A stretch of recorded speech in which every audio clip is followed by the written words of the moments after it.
यह सच्ची घटना लखनऊ के निगोहा थाना क्षेत्र के अंतर्गत एक छोटे से गांव अहिनवार की है, जहां एक लड़की के साथ उसका 38 साल का फूफा उसके साथ जबरन शारीरिक संबंध बनाता है। लड़की यह सब अपने बॉयफ्रेंड को बताती है। इसके बाद फूफा को ठिकाने लगाने को सोच लेते हैं, क्योंकि लड़की फूफा की घिनौनी और घटिया हरकतों से तंग आ चुकी थी। नमस्कार दोस्तों, मैं नीरज कुमार। आइए जानते हैं क्या थी पूरी कहानी। प्रियंका चौधरी नाम की एक सीधी सादी और मेहनती युवती रहती थी। प्रियंका अपनी पढ़ाई में अच्छी थी और अपनी मां का घर के कामों में हाथ बंटाती थी। प्रियंका का सपना था कि वह पढ़ लिखकर एक सम्मानित नौकरी पाए और अपने माता पिता का सहारा बने। इसी बीच गांव के ही एक युवक चंदन से उसकी मुलाकात हुई। दोनों में गहरी दोस्ती हुई और धीरे धीरे उनकी यह दोस्ती प्यार में बदलने लगी। प्रियंका और चंदन के रिश्ते में एक मासूमियत और सच्चाई थी। दोनों एक दूसरे को लेकर गंभीर थे और भविष्य में साथ रहने का सपना देख रहे थे। दोनों का मिलना जुलना तो गांव वालों को भी पता था, परंतु वे सभी इस रिश्ते की पवित्रता के कारण उसे सहजता से स्वीकार करते थे। परंतु प्रियंका और चंदन की यह सुंदर प्रेम कहानी एक काले साए में घिरने वाली थी। प्रियंका के परिवार में एक बड़ा आदमी था, उसका फूफा आदित्यनाथ। आदित्यनाथ उम्र में लगभग 38 साल का था और एक ठेकेदार था। उसकी शादी हो चुकी थी और उसके बच्चे भी थे।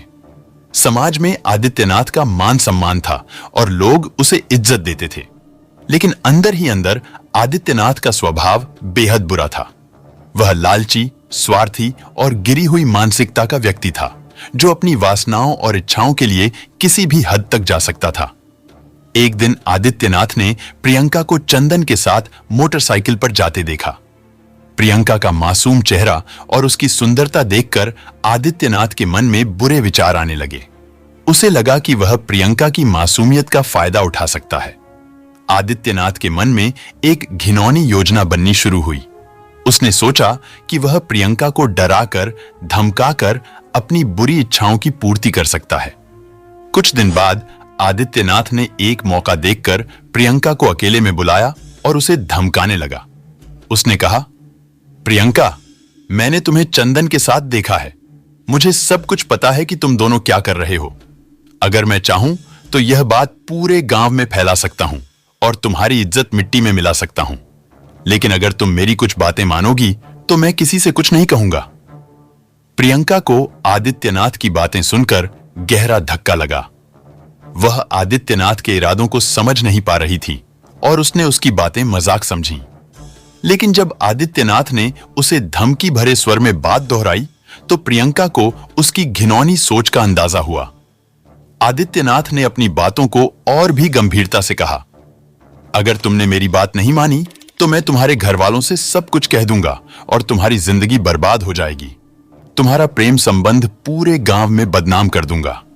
प्रियंका को यह समझ नहीं आ रहा था कि वह क्या करे। एक ओर उसका परिवार था जो गांव में इज्जतदार था और दूसरी ओर उसकी खुद की जिंदगी और इज्जत। उसने आदित्यनाथ की धमकियों को नजरअंदाज करने की कोशिश की, लेकिन आदित्यनाथ बार बार उसे धमकाता रहा और अपने इरादों को उसके सामने साफ करता रहा। प्रियंका मानसिक और शारीरिक रूप से थक चुकी थी। उसे लगने लगा कि उसके पास कोई रास्ता नहीं है और वह अपने दिल का यह दर्द किसी से भी साझा करने में असमर्थ थी। प्रियंका का मन बहुत बेचैन और दुखी हो गया। उसे समझ नहीं आ रहा था कि वह किससे अपनी बात कहे। समाज के डर से वह अपने परिवार को इस बारे में नहीं बता सकती थी। उसे लगा कि अगर उसने यह बात अपने परिवार को बताई तो वे उसे ही दोष देंगे और उसकी इज्जत हमेशा के लिए खराब हो जाएगी। आखिरकार जब प्रियंका के पास कोई रास्ता नहीं बचा तो उसने अपने दिल की बात चंदन से साझा की। उसने चंदन को आदित्यनाथ की घिनौनी हरकतों और धमकियों के बारे में बताया। प्रियंका रोते हुए कहने लगी, चंदन, मेरे फूफा मुझे धमका रहे हैं। वह मुझे गलत काम करने के लिए मजबूर कर रहे हैं। अगर मैंने उनकी बात नहीं मानी तो वह मेरे परिवार वालों को सब कुछ बता देंगे और मेरी जिंदगी तबाह हो जाएगी। चंदन को यह सब सुनकर बहुत गुस्सा आया। उसने प्रियंका को ढांढस बंधाते हुए कहा, प्रियंका, तुम घबराओ मत, मैं तुम्हारे साथ हूं। मैं तुम्हें किसी भी तरह की तकलीफ में नहीं देख सकता। हमें कोई ना कोई रास्ता निकालना होगा। प्रियंका की बातों से चंदन के मन में आदित्यनाथ के लिए नफरत और भी बढ़ गई। उसने तय किया कि अब वह आदित्यनाथ को सबक सिखाएगा ताकि वह प्रियंका की जिंदगी में कभी दखल देने की हिम्मत न कर सके। चंदन ने एक योजना बनाई और प्रियंका से कहा कि वह आदित्यनाथ को मिलने का समय दे और उसे वहां बुलाए, जहां वह और उसका दोस्त बबलू पहले से छिपे होंगे। प्रियंका ने आदित्यनाथ से कहा, फूफा जी, जैसा आप कह रहे थे, मैं अब मान गई हूं। आप कल रात को मिलिए, मैं आपकी बात मानने के लिए तैयार हूं। आदित्यनाथ को लगा कि उसकी धमकियों का असर हो गया है। उसने अगले दिन रात 8 बजे प्रियंका से मिलने का फैसला किया। प्रियंका ने उसे एक सुनसान जगह फार्म हाउस के पीछे बुलाया, जहां चंदन और बबलू पहले से तैयार थे। अगले दिन रात को आदित्यनाथ अपनी पत्नी से बहाना बनाकर फार्म हाउस के पास पहुंचा।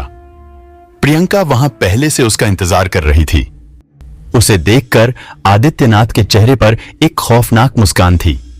वह जैसे ही प्रियंका के करीब आया, अंधेरे में छिपे चंदन और बबलू ने लोहे की रॉड और चाकू से उस पर हमला कर दिया। आदित्यनाथ वहीं गिर गया और तड़पने लगा। दोनों ने उसकी गर्दन और शरीर पर कई वार किए ताकि उसकी मौत हो जाए, और प्रियंका खामोशी से अपने फूफा के अंत का दृश्य देखती रही। अगले दिन आदित्यनाथ की लाश खेतों में मिली।